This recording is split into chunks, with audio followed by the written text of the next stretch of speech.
사도신경으로 신앙 고백 드림으로 새벽 예배 시작합니다.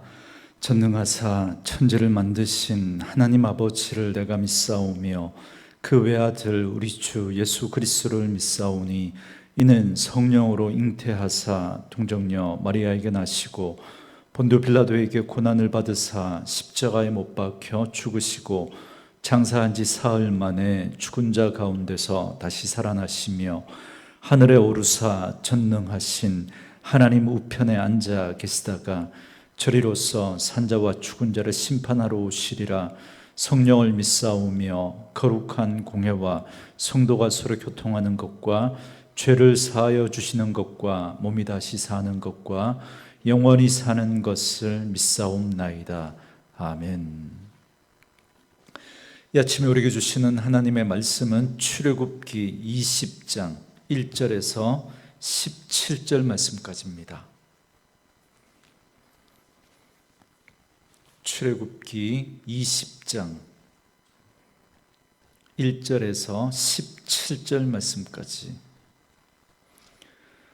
우리 말씀 찾으셨으면 한 목소리로 같이 읽습니다.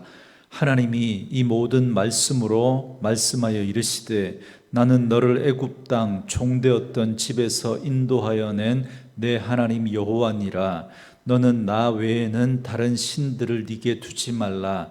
너를 위하여 새긴 우상을 만들지 말고 또 위로 하늘에 있는 것이나 아래로 땅에 있는 것이나 땅 아래 물속에 있는 것에 어떤 형상도 만들지 말며 그것들에게 절하지 말며 그것들을 섬기지 말라. 나 내 하나님 여호와는 질투하는 하나님인즉 나를 미워하는 자의 죄를 갚되 아버지로부터 아들에게로 3, 4대까지 이르게 하거니와 나를 사랑하고 내 계명을 지키는 자에게는 1000대까지 은혜를 베푸느니라.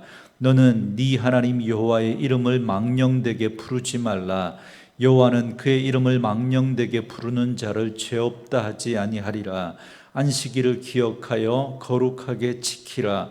엿새 동안은 힘써 네 모든 일을 행할 것이나 일곱째 날은 네 하나님 여호와의 안식일인즉 너나 네 아들이나 네 딸이나 네 남종이나 네 여종이나 네 가축이나 네 문 안에 머무는 객이라도 아무 일도 하지 말라. 이는 엿새 동안에 나 여호와가 하늘과 땅과 바다와 그 가운데 모든 것을 만들고 일곱째 날에 쉬었음이라. 그러므로 나 여호와가 안식일을 복되게 하여 그날을 거룩하게 하였느니라. 네 부모를 공경하라. 그리하면 네 하나님 여호와가 네게 준 땅에서 네 생명이 길리라. 살인하지 말라. 간음하지 말라. 도둑질하지 말라. 내 이웃에 대하여 거짓 증거하지 말라. 내 이웃의 집을 탐내지 말라. 네 이웃의 아내나 그의 남종이나 그의 여종이나 그의 소나 그의 낙이나 물은 네 이웃의 소유를 탐내지 말라. 아멘. 오늘은 함께 읽으신 출애굽기 20장 1절에서 17절 말씀을 중심으로 십계명이라는 제목의 말씀으로 잠시 은혜를 나누고자 합니다. 이스라엘 백성들은 출애굽한 지 45일 만에 시내 광야에 도착하게 됩니다. 그리고 그곳에서 이스라엘 백성들은 하나님의 명령을 따라 자신들을 성결하게 하고 옷을 빨고 하나님의 임재를 기다렸습니다. 그리고 마침내 하나님은 우레와 번개 그리고 빽빽한 구름으로 시내산에 임재하십니다. 이제 시내산에 임재하신 하나님은 십계명을 선포하십니다. 우리는 이 십계명의 내용에 대해서는 익히 들어서 잘 알고 있습니다. 그런데 오늘 우리가 좀 주목하려고 하는 건 하나님이 왜 이스라엘 백성들에게 이 십계명을 주셨을까라고 하는 그 십계명을 주신 이유와 목적에 대해서 좀 생각해 보려고 합니다. 여러분 1절과 2절 말씀에 하나님이 이 모든 말씀으로 말씀하여 이르시되 나는 너를 애굽 땅 종되었던 집에서 인도하여 낸 네 하나님 여호와니라라고 말씀합니다. 여러분 1절과 2절은 십계명의 서론입니다. 이 서론은 하나님께서 우리에게 십계명을 주신 이유를 이해하는 데 있어서 아주 중요한 말씀입니다. 여기 보시면 출애굽한 이스라엘 백성들에게 십계명을 주신 하나님은 자신을 이렇게 소개합니다. 애굽 땅 종되었던 집에서 인도하여 낸 내 하나님 여호와다 말씀하시죠. 자신을 이렇게 밝힙니다. 그러니까 하나님께서는 이스라엘 백성들에게 십계명을 주시기 전에 애굽에서 그들을 구원하여 내신 은혜를 먼저 말씀하고 있습니다. 다시 말하면 하나님은 그들에게 구원의 은혜를 상기시켜 주고 있습니다.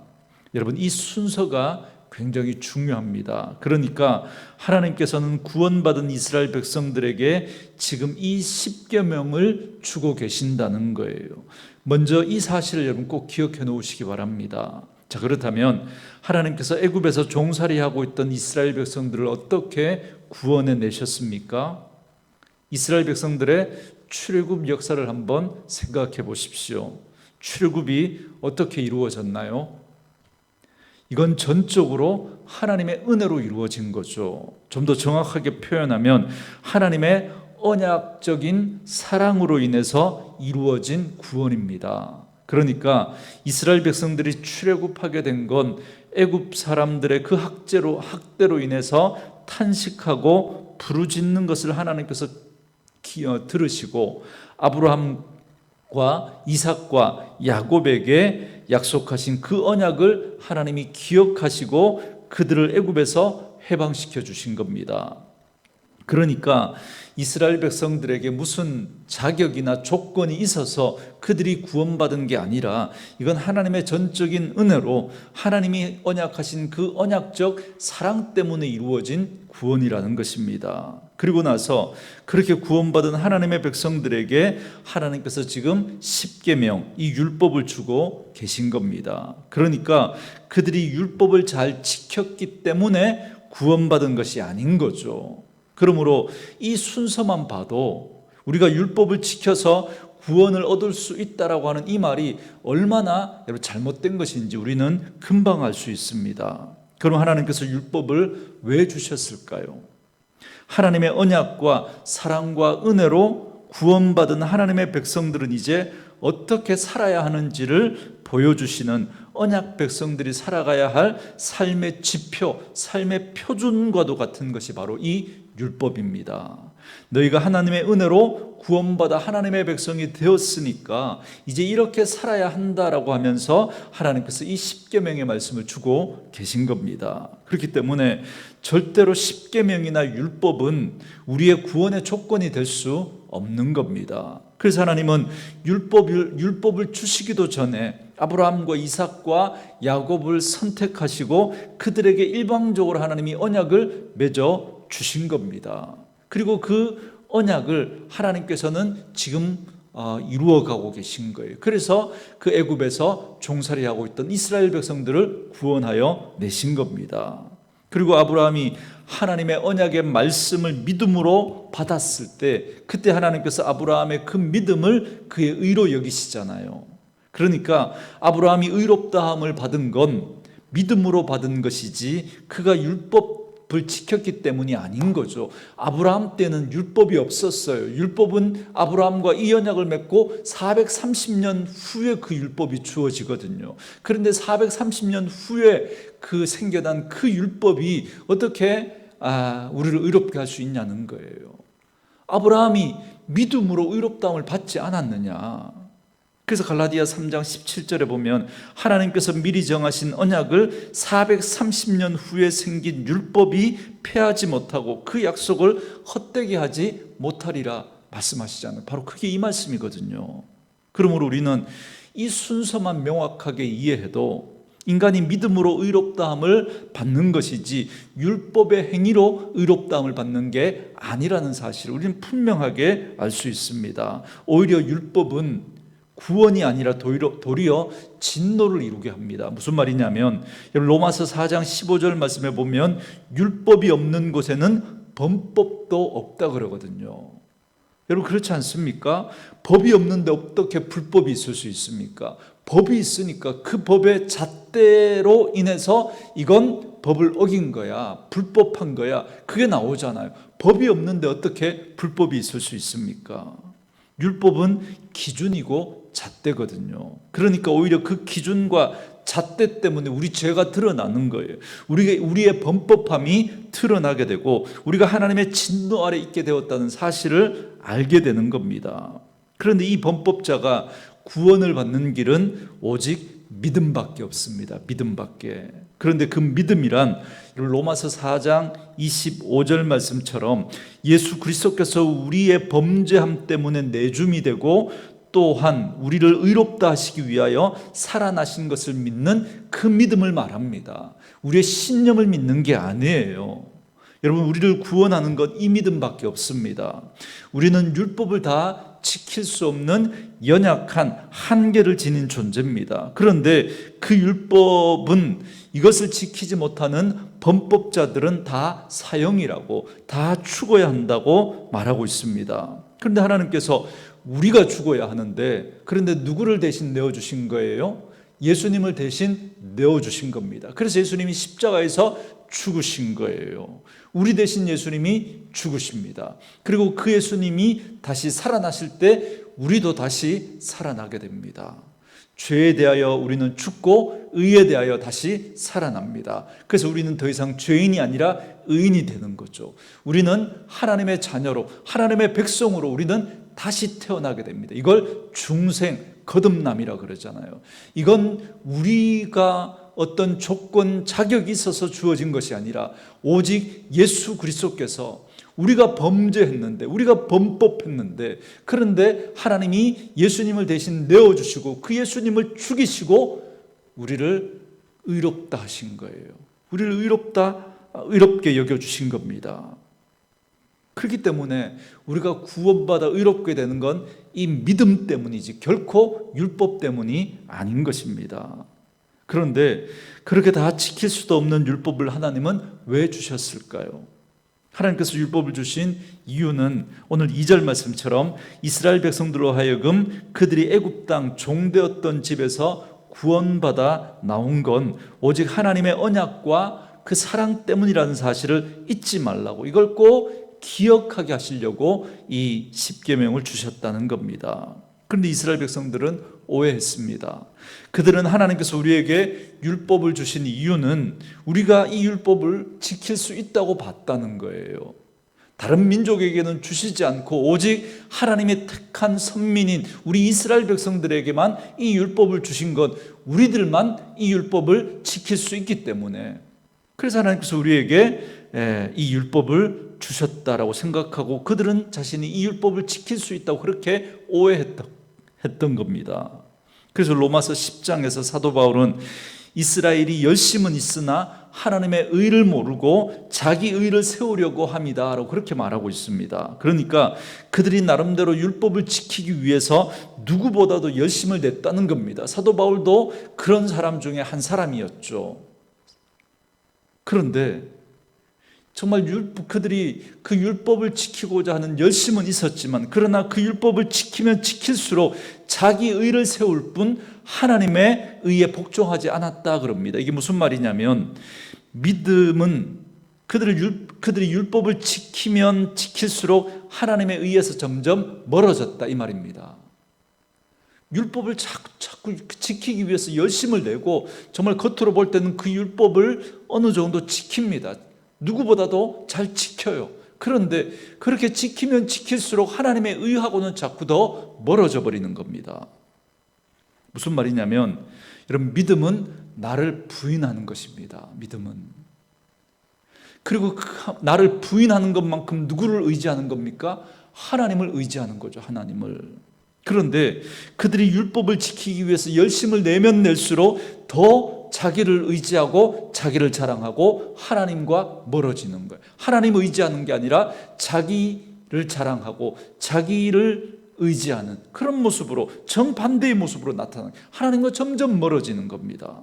마치 바리새인이 하나님 앞에서 기도하면서 자신이 얼마나 하나님을 잘 믿는지, 하나님이여, 나는 다른 사람들 불의, 토세, 간음하는 자들과 같지 아니하고 이 세리와도 같지 아니함을 감사합니다. 그러면서 자기는 11조를 하고 1회에 두 번씩 금식을 하고 그런 자기 의를 막 자랑합니다. 누구보다도 율법을 잘 지켰습니다. 누구보다도 그런 열심이 그에게 있었습니다. 그런데 그렇게 율법을 지키면 지킬수록 하나님과 점점 멀어지는 거예요. 자기를 부인하고 하나님을 의지하는 게 아니라 점점 더 자기를 의를 드러내고 자기를 자랑하고 자기를 의지하게 되는 거예요. 그래서 하나님의 의와 점점 멀어져 버리는 겁니다. 여러분, 우리가 뭔가 누구보다 더 많이 하고 더 열심히 하고 그렇게 하는 게 있다면 그건 하나님께서 베풀어 주신 그 은혜와 그 사랑 때문에 그런 것이지 결코 그것이 우리의 의와 우리의 자랑이 될 수 없습니다. 우리의 의는 오직 예수 그리스도밖에 없는 줄 믿습니다. 왜요? 예수님이 율법의 마침이 되기 때문에 그렇습니다. 우리의 열심으로는 여러분 고작 흉내내는 정도인 거죠. 정말 그 율법의 마침은 예수 그리스도입니다. 그렇기 때문에 우리의 의와 우리의 자랑은 오직 예수 그리스도밖에 없는 거예요. 그래서 하나님은 죄인된 인간이 오직 하나님의 은혜를 따라 살게 하시려고 십계명을 주신 겁니다. 그래서 이 십계명을 주신 이 첫 번째 이유가 바로 이겁니다. 그래서 우리는 이 십계명을 볼 때마다, 이 율법을 볼 때마다 우리는 도저히 이렇게 살아갈 수 없는 연약한 한계를 지닌 존재인데, 그리고 이 율법을 지키지 못했기 때문에 우리는 진노를 받아야 하는 자들인데, 그런데 하나님이 예수를 내어주시고 우리를 살려주셨지. 그러니 우리는 무슨 일이 있어도 예수님 놓치면 안 되고 하나님의 은혜를 놓치면 안 되지. 이 사실을 깨달으라고 이 율법을 주신 겁니다. 이 십계명을 주신 거예요. 그래서 우리는 이걸 바라볼 때마다 우리의 연약한 그 한계를 깨닫고, 그럼에도 불구하고 우리를 구원해 주신, 하나님의 은혜로 구원해 주신 그 은혜 놓치지 않고 그 율법의 완성이신 그 예수 그리스도를 붙들고 그 예수와 함께 살아가라고, 그 예수님 의지하고 믿음으로 살라고 이 율법을 주신 겁니다. 그리고 또 한 가지 이유는 앞서도 언급했던 것처럼 구원받은 하나님의 백성은 어떻게 살아가야 하는지, 하나님의 백성의 삶의 지표와 삶의 규범으로 이 율법을 주신 겁니다. 그렇기 때문에 율법은 어디까지나 이미 조건 없이 이루어 주신 그 하나님의 구원의 은혜에 감사함으로 응답해야 할 삶의 규범인 겁니다. 하기 싫은데 억지로 이거 해서, 그래서 내가 이거 지켜서 구원을 얻어내는, 여러분 그게 아닌 거예요. 여러분, 이 패턴은 종교의 패턴입니다. 종교. 세상의 모든 종교가 이 패턴을 가지고 있습니다. 그러나 기독교는, 여러분, 이 구원의 진리는 결코 그걸 이야기하지 않습니다. 하나님의 전적인 은혜로 우리가 구원받은 거예요. 그리고 그렇게 구원받은 우리가 그 하나님의 은혜와 그 사랑에 감사해서, 감격해서 이제 하나님이 원하시는 그 하늘 백성으로서의 거룩한 삶을 살아가기 위해서, 그 삶을 살고 싶어서 이제 하나님이 우리에게 주신 이 말씀을 우리가 지키게 되는 것, 지키려고 하는 겁니다. 기쁨으로. 내가 억지로 하기 싫은데 그렇게 하려고 하는 게 아닌 거죠. 은혜와 사랑에 감사함으로 하는 겁니다. 여러분, 어찌 보면 우리의 신앙생활, 우리의 믿음 생활의 모든 삶이 여러분 이런 모습이어야 합니다.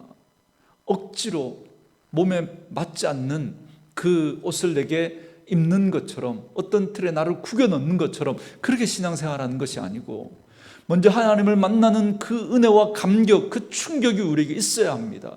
그리고 나서 그 하나님의 은혜를 깨닫고 나니까 하나님이 너무 좋은 거예요.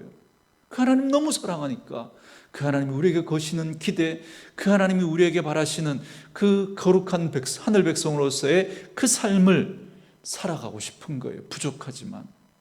그래서 그 성령님과 함께 그 성령님의 도우심을 입어서 우리가 그 율법의 그 요구를 우리는 우리의 삶을 통해서 살아가게 되는 겁니다. 그래서 그 성령의 열매를 맺어가는 것처럼 그렇게 우리는 하나님이 원하시는 삶을 기쁨과 감사함으로 살아가게 되는 것이죠. 이처럼 구원은 율법에서 난 것이 아닙니다. 약속으로 말미암아 하나님의 은혜로 된 것입니다. 그러므로 율법은 우리에게 구원의 조건으로 주신 것이 아니라 구원받은 하나님의 백성으로서 마땅히 순종해야 할 삶의 규범으로 주신 겁니다. 그렇기 때문에 이 사실을 깨달은 자들은 오늘날 아무 조건 없이 오직 하나님의 은혜로, 오직 예수 그리스도의 그 십자가의 구속의 사랑으로 우리가 구원받았다고 하는 이 사실에 감사하며 그 하나님의 은혜에 감격해서 우리가 사랑하는 그 주님의 말씀을 지키고 싶어서, 그래서 주님이 원하시는 하나님의 거룩한 백성의 삶의 모습을 마치 성령의 열매를 맺어가는 것처럼 그 삶을 통해서 그렇게 맺어가게 되는 것입니다. 십계명의 내용은 너무 잘 아는 거니까 이 부분은 생략하고 십계명의 구조만 잠시 말씀을 드리고 말씀 마치겠습니다. 여러분, 오늘 3절부터 17절까지가 십계명인데요, 이 10가지 계명은 그 내용을 따라 크게 두 부분으로 나누어집니다. 잘 아시는 것처럼 1계명부터 4계명까지는 하나님과 사람 사이의 수직적인 관계에 대한 말씀이고, 5절부터 10절까지는 사람과 사람 사이 이 수평적인 관계에 대한 말씀입니다. 그러니까 여러분, 이 하나님의 이 계명이 바로 하나님을 향한 종교적인 계명과 이웃을 향한 사회적인 계명이 이렇게 같이 결합되어 있다는 걸 알 수 있습니다. 여러분, 이게 아주 굉장히 중요한 의미를 가지고 있습니다. 우리는 잘못된 이원론의 영향을 받아서 하나님과 세상, 하나님과 이웃을 여러분 떼놓고 별개의 것으로 생각하려고 합니다. 여러분, 절대 그렇지 않습니다. 이웃과의 관계에서 발생하는 그 사회적인 차원에서의 그 범죄는 하나님과의 관계에서 발생하는 종교적인 차원의 범죄와 여러분 연결되는 겁니다. 이 십계명의 구조가 우리에게 이걸 말해줍니다. 그래서 우리가 세상에서는 좀 잘못해도 교회 와서 하나님 앞에서 잘하면 그걸 우리는 퉁치려고 합니다. 여러분, 절대 그렇지 않습니다. 그렇게 될 수가 없습니다. 십계명은 사회적인 책임과 종교적인 책임을 따로 분리하지 않습니다. 그렇기 때문에 우리가 사람에게 저지른 그 모든 잘못은 다시 말하면 하나님께 저지르는 범죄와 동일한 범죄인 겁니다. 그런 차원에 속하는 거예요. 그러니까 성경 말씀이 여러분 자꾸 이해가 되어집니다. 예수님이 마태복음 25장에서 이렇게 말씀하시죠.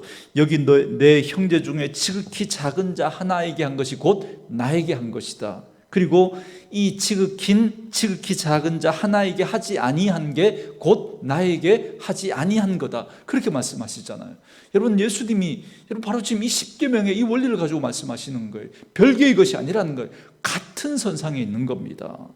그리고 예수님은 십계명, 율법이 갖는 의미를 딱 두 가지로 요약하시죠. 하나님 사랑, 이웃 사랑. 이게 여러분 이 율법의 핵심인 거예요. 그리고 사도 바울도 로마서 13장 8절에서 피차 사랑의 빛 외에는 아무에게도 아무 빛도 지지 말라고 하면서 남을 사랑하는 자는 율법을 다 이루었다, 이렇게 말합니다. 이게 무슨 말입니까? 우리가 하나님을 사랑한다고 하면서 나와 상관없는 다른 사람에게 함부로 하는 경우가 너무너무 많다는 거예요. 그러나 남에게 함부로 하면서 하나님 사랑한다고 하는 그 모든 건 다 반쪽짜리라는 겁니다. 반쪽짜리.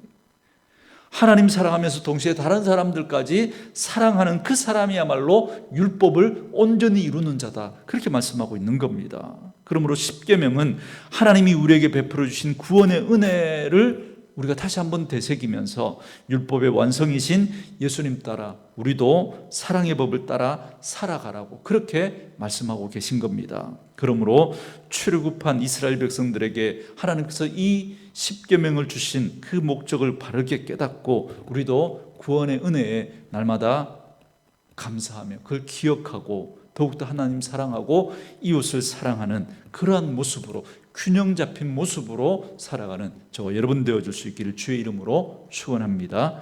오늘 주신 말씀 묵상하면서 이 찬양 들으시고 기도하는 시간 갖겠습니다.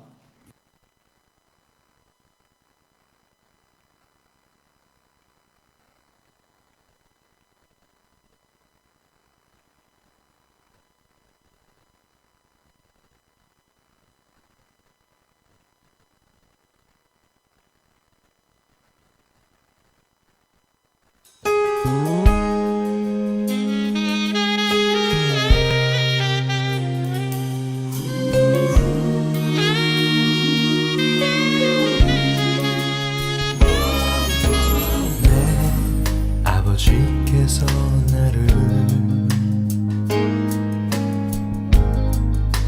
사랑하시는 것처럼 나도 너희를 사랑하였으니 내 사랑 안에 거하라.